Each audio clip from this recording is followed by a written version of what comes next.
నా అనుభవంలో చెంచుల దగ్గరికి వెళ్ళడం జరిగింది 2 సార్లు. దాని గురించి అస్తిత్వాలు కోల్పోతున్న ఆదివాసీలని రాయడం కూడా జరిగింది.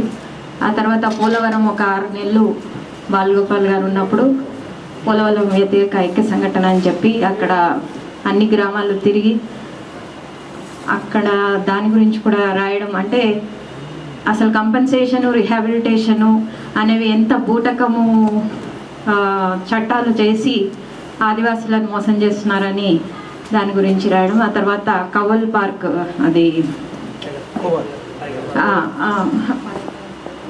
కుందాల జలపాతం. అయితే కరీంనగర్ వెళ్ళాక ఈ 2 సంవత్సరాల్లో గ్రానైట్ క్వారీయింగ్ మీద బాగా విస్తృతంగా పరిశోధనలు చేసి గ్రామాల్లో తిరిగి ఆ క్రమంలో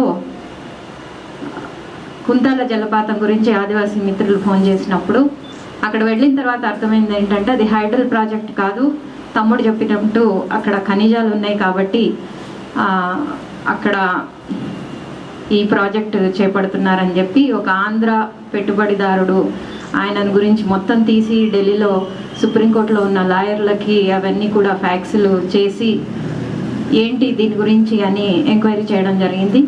ఆ తర్వాత ఈ మధ్య కాలంలో ఆక్సాయిపల్లి అని చెప్పి గిరిజనులు కరీంనగర్లో ఉంటున్న ప్రాంతంలో సున్నపురాయి గురించి మైనింగ్ వాళ్ళు చాలా ఒత్తిడి చేసి, అంటే ఫస్ట్ వాళ్ళు ప్రపోజల్ పెట్టినప్పుడు వ్యతిరేకించడం జరిగింది.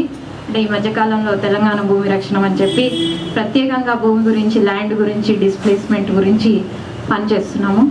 అయితే అదే ఆక్సాయిపల్లిలో మళ్ళీ నిన్న పేపర్ వార్త ఏంటంటే మంత్రులతోటి చాలా ఒత్తిడి తీసుకొచ్చి అక్కడ గిరిజనులని డిస్ప్లేస్ చేయడానికి ప్రయత్నిస్తున్నారని చెప్పి అసలు అక్కడ వాళ్ళు చాలా పట్టుదలగా కరీంనగర్ మొత్తంలో 690 గ్రానైట్ మైనింగ్ లీజులు, అంటే ప్రపంచంలోనే అతి చిన్న ప్రాంతంలో అన్ని మైనింగ్ లీజులు ఇవ్వడం, ఈవెన్ చీమకుర్తిలో కూడా తక్కువ ప్రాంతంలో ఎక్కువ మైనింగ్ లీజులు ఇచ్చిండ్రు. కానీ ఒక జిల్లాలో 670, అంటే కరీంనగర్, వరంగల్, ఖమ్మం, నిజామాబాద్లో ఇంకా గుట్టలు, గుట్ట చుట్టూ ఉన్న ప్రాంతాలు, అడవి ప్రాంతాలు గుట్ట చుట్టూ ఉంటే కనుక ఇక ఉండే పరిస్థితి లేదు. అయితే ఫారెస్ట్ ఆఫీసర్లని, మైనింగ్ అధికారులని, సెంట్రల్ ఎంపవర్మెంట్ కమిటీ, సుప్రీంకోర్టు వరకు ఈ కేసు తీసుకుపోవడం జరిగింది. అయితే ఇప్పుడు తమ్ముడు ఇక్కడ ఉన్న వాళ్ళు మనం అందరం కూడా ఆదివాసీలు ఈ అస్తిత్వ ఉద్యమాలు వచ్చిన తర్వాత ఆదివాసీల సమస్యలు ఆదివాసీలే మాట్లాడాలి, స్త్రీల సమస్యలు స్త్రీలే మాట్లాడాలి.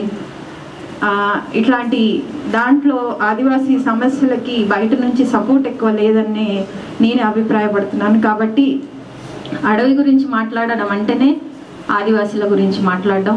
నిజంగా అడవిని ఆదివాసుల్ని వేరు చేసి చూడలేము. ఈ మధ్యకాలంలో కవల్ పార్క్లో అరవింద్ రెడ్డి ఎమ్మెల్యే గారు చాలా ఆర్గ్యుమెంట్, మీరు ఎందుకు ఆదివాసీల గురించి డెవలప్మెంట్ గురించి పట్టించుకోరు, వాళ్ళకు బడి వద్దా, వాళ్ళకు మంచి బట్టలు వద్దా, వాళ్ళకు మంచి ఆరోగ్యం వద్దా, వాళ్ళని మైదాన ప్రాంతంలోకి తీసుకురావాలి అనే ఒక చర్చ బయట నుంచి పెడుతున్నారు.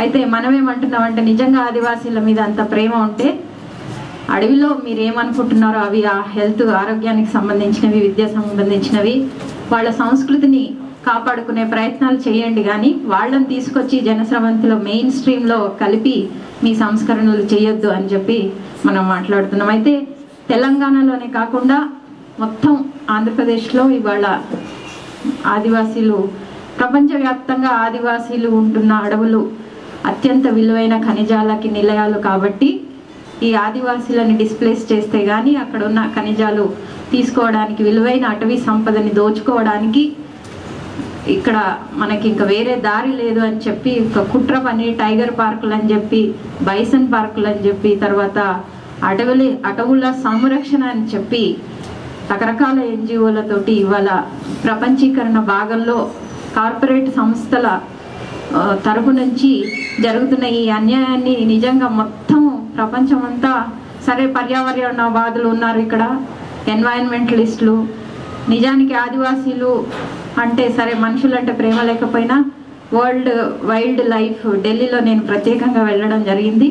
అక్కడ ఈ పోనీ మీరు మైనింగ్ మనుషులు అంటే పట్టించుకోవట్లేదు, పోనీ జంతువుల గురించి అన్నా పట్టించుకోండి, జంతువులు ప్రొటెక్షన్ చేయండి అని కూడా ప్రత్యేకంగా రిక్వెస్ట్ చేయడం జరిగింది. కాబట్టి అడవి గురించి మాట్లాడడం అంటేనే ఎన్వైరన్మెంటు, ప్రకృతి, కల్చరు, ఇక్కడ ఉన్న ప్రాంతము, ఆ తర్వాత ఆదివాసీల గురించి మాట్లాడినా సరే ఏదో ఒక కోణంలోంచి ఈ అడవులను రక్షించుకునే ప్రయత్నం తప్పకుండా చేయాల్సి వస్తుంది. లేకపోతే రేపు ఇందాక చెప్పినట్టు తునికాకును ఫోటోలో చూసుకోవడం కాదు, ఆదివాసులని ఫోటోలో చూసుకునే పరిస్థితి ఏర్పడుతుంది. కాబట్టి దీన్ని చాలా సీరియస్గా తీసుకొని మనమంతా పనిచేయాల్సిన అవసరం. ధన్యవాదాలు.